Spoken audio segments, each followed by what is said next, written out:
Milestones on the road to Islam. Years ago, I chose a path that brought me much good and relieved me of a long period of weariness. It was a path that brought me closer to those who cherish their Islamic faith, and to those who are still learning, searching for meaning, or for information to illuminate their way. I closed the door to doubt, confusion, and futility, not to escape questions, but to reject the aimless wandering that leads nowhere. Many seek your opinion and support, not because they are searching for the truth, but because they are lost in their own decisions and want someone to share their confusion. I have closed the door on pointless arguments and outdated theories. If someone says they doubt something, I tell them, perhaps you are right, so stay where you are. Not every question is worth wasting a lifetime on. Life moves quickly, and we have no time to waste. The end is nearer than we think. Love stories end in court, and beautiful trips are torn apart by circumstances, leaving behind only photos and dates.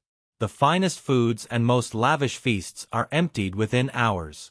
So what is the value of a materialistic life built on fleeting pleasures, photos, and memories, only to end in separation, or sleeping on the sidewalks, covered with a piece of cardboard, no different from a dog seeking warmth? Painful questions, and even more painful truths. Many have disappeared without a trace. They left the homes where they were born, parting ways with their parents and their rooms adorned with photos and gifts, and years have passed without any news of them. Did they leave in search of themselves? Or were they fleeing a void they didn't know how to fill? What does it mean to eat in the most luxurious hotels with a golden spoon while your father sleeps in the streets? What does it mean to accumulate money through work and toil, then spend it on appearances that give you a false sense of value in the eyes of others, while your brother is in prison and your sister is lost in the world of drugs? What does it mean to sleep with a full stomach while your neighbor is hungry? I read a lot and learned a lot, until I found myself living in an intellectual stratum far removed from my family, friends, and neighbors.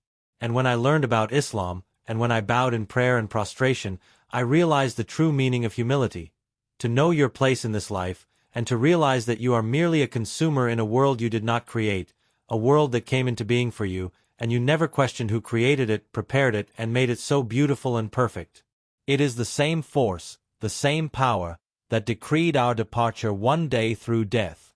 Hence, humility becomes a necessity, not a choice. Silence is sometimes more truthful than chatter, and simplicity deeper than empty philosophy. For life needs not geniuses, but rather humble hearts that know their place and their purpose.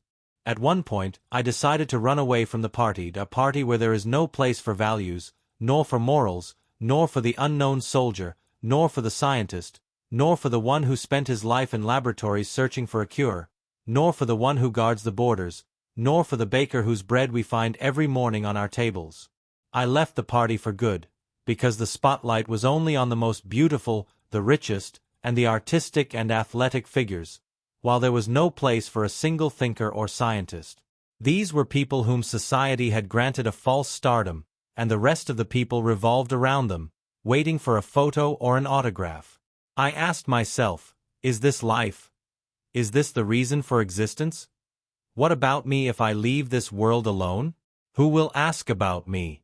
Who will care? I don't think so. The unknown world cannot be understood by dancing at a party where there is no place for principles, values, or reason.